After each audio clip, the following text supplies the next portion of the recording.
Doctor Ambedkar को ही संविधान निर्माता क्यों कहते हैं? क्या डॉक्टर अंबेडकर ने अकेले ही भारत का संविधान बनाया था? अगर सिर्फ डॉक्टर अंबेडकर ने ही संविधान लिखा तो संविधान सभा के करीब 300 सदस्य क्या कर रहे थे? क्यों भारत का संविधान लिखने का श्रेय सिर्फ डॉक्टर अंबेडकर को ही दिया जाता है? जय भीम साथियों, मैं हूं सुमित चौहान और आप देख रहे हैं द न्यूज वीक। आज के इस वीडियो में हम इन सभी सवालों के जवाब देंगे और वो भी पक्के सबूतों के साथ में, इसलिए वीडियो को आखिर तक जरूर देखें और हमारे चैनल को भी जरूर सब्सक्राइब करें। तो आइए शुरू करते हैं। 26 नवंबर को हमारे देश में संविधान दिवस मनाया जाता है। ऐसा इसलिए क्योंकि 26 नवंबर 1949 को ही भारत का संविधान बनकर तैयार हुआ था। डॉक्टर अंबेडकर संविधान की ड्राफ्टिंग कमेटी के अध्यक्ष थे। 26 नवंबर 1949 को संविधान सभा में भारत का संविधान पेश करते हुए डॉक्टर अंबेडकर ने कहा था, मुझे जो भी श्रेय दिया जा रहा है वो मेरे अकेले का नहीं, इसका कुछ हिस्सा जाता है सर BN राव को, जो हमारी सभा के संवैधानिक सलाहकार हैं, जिन्होंने संविधान की ड्राफ्टिंग के लिए संविधान का कच्चा मसौदा तैयार किया। इस श्रेय का कुछ हिस्सा उस ड्राफ्टिंग कमेटी के सदस्यों को भी जाना चाहिए। अपनी टीम के सभी साथियों को क्रेडिट देना डॉक्टर अंबेडकर का बड़प्पन ही था, क्योंकि असल मायनों में संविधान उन्होंने ही लिखा था। सवाल उठता है कि संविधान सभा की ज्यादातर बैठकों में औसतन 300 सदस्य मौजूद रहे और सभी सदस्यों को संविधान के निर्माण में समान अधिकार प्राप्त था, तो आखिर क्यों डॉक्टर अंबेडकर को ही संविधान का मुख्य वास्तुकार या निर्माता कहा जाता है? इसका जवाब है कि संविधान बनाने में सबसे ज्यादा मेहनत डॉक्टर अंबेडकर ने ही की थी। भारत के पहले प्रधानमंत्री जवाहरलाल नेहरू की आत्मकथा लिखने वाले माइकल ब्रेचर ने अपनी पुस्तक नेहरू ए पॉलिटिकल बायोग्राफी में लिखा है। पॉलिटिकल बायोग्राफी में माइकल ब्रेचर ने डॉक्टर अंबेडकर को भारतीय संविधान का वास्तुकार माना और उनकी भूमिका को संविधान के निर्माण में फील्ड जनरल के रूप में रेखांकित किया।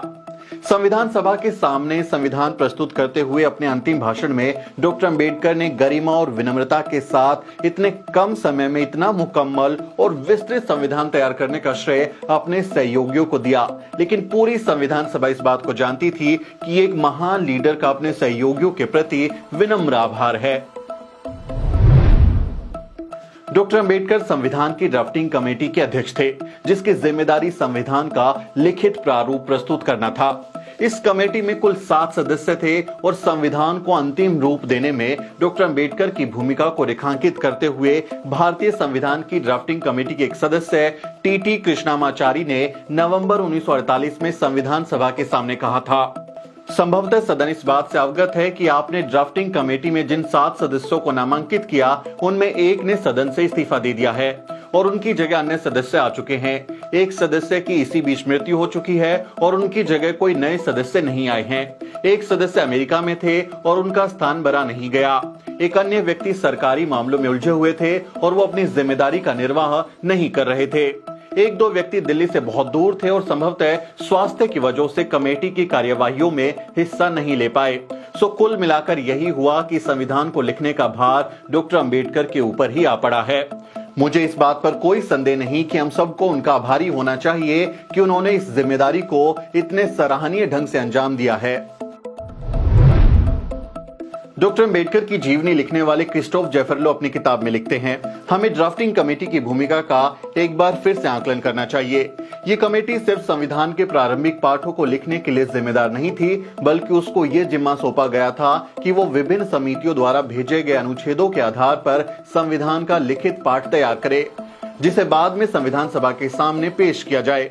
सभा के समक्ष कई मसौदे पढ़े गए। हर बार ड्राफ्टिंग कमेटी के सदस्यों ने चर्चा का संचालन और नेतृत्व किया था।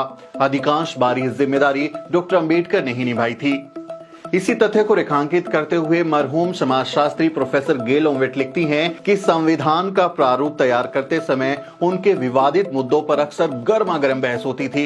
इन सभी मामलों के संबंध में अंबेडकर ने चर्चा को दिशा दी, अपने विचार व्यक्त किए और मामलों पर सर्वसम्मति लाने का प्रयास किया। डॉक्टर अंबेडकर मल्टी टैलेंटेड थे। डॉक्टर अंबेडकर उन चंद लोगों में शामिल थे जो ड्राफ्टिंग कमेटी का सदस्य होने के साथ साथ बाकी 15 कमेटियों में से कई कमेटियों के सदस्य भी थे। संविधान सभा द्वारा ड्राफ्टिंग कमेटी के अध्यक्ष के रूप में उनका चयन उनकी राजनीतिक योग्यता और कानूनी दक्षता के चलते हुआ था। वो इतने काबिल थे कि कानूनी पेचीदगियों को पल भर में सुलझा लेते थे। कानून की अवधारणा, उसकी व्याख्या करना और उसके पालन की रूपरेखा तैयार करने में उनका कोई सानी नहीं था। विदेश में अव्वल दर्जे की शिक्षा लेकर लौटे डॉक्टर अंबेडकर उस समय देश के सबसे ज्यादा पढ़े लिखे लोगों में शुमार थे। संविधान को लिखने, विभिन्न अनुच्छेदों, प्रावधानों के संदर्भ में संविधान सभा में उठने वाले सवालों का जवाब देने, विभिन्न विपरीत और कभी कभी उलट से दिखते प्रावधानों के बीच संतुलन कायम करने और संविधान को भारतीय समाज के लिए एक मार्गदर्शक दस्तावेज के रूप में प्रस्तुत करने में डॉक्टर अंबेडकर की सबसे प्रभावी और निर्णायक भूमिका थी। संविधान सभा में अपने अंतिम भाषण में बाबा साहेब ने कहा था, मैं यहां पर संविधान की अच्छाइयां गिनाने नहीं जाऊंगा, क्योंकि मुझे लगता है कि संविधान कितना भी अच्छा क्यों ना हो, वो अंततः बुरा साबित होगा यदि उसे चलाने वाले लोग बुरे हैं, और संविधान कितना भी बुरा क्यों ना हो, वो अंततः अच्छा साबित होगा अगर उसे चलाने वाले लोग अच्छे हैं। बाबा साहब ने 2 साल 11 महीने और 18 दिन में भारत को एक ऐसा संविधान बनाकर दिया जो जाति, लिंग, भाषा, क्षेत्र और धर्म के आधार पर कोई भेदभाव नहीं करता। एक ऐसा संविधान जो हर किसी को समानता, स्वतंत्रता और बंधुता का पाठ पढ़ाता है। एक ऐसा संविधान जो सामाजिक न्याय की गारंटी है। इसलिए डॉक्टर अंबेडकर को ही भारत के संविधान का जनक कहा जाता है। अब अगर कोई आपसे कहे कि डॉक्टर अंबेडकर को ही संविधान निर्माता क्यों कहा जाता है, तो बस इस वीडियो का लिंक उन्हें भेज देना, और आप जाते जाते हमारे चैनल को भी जरूर सब्सक्राइब करें।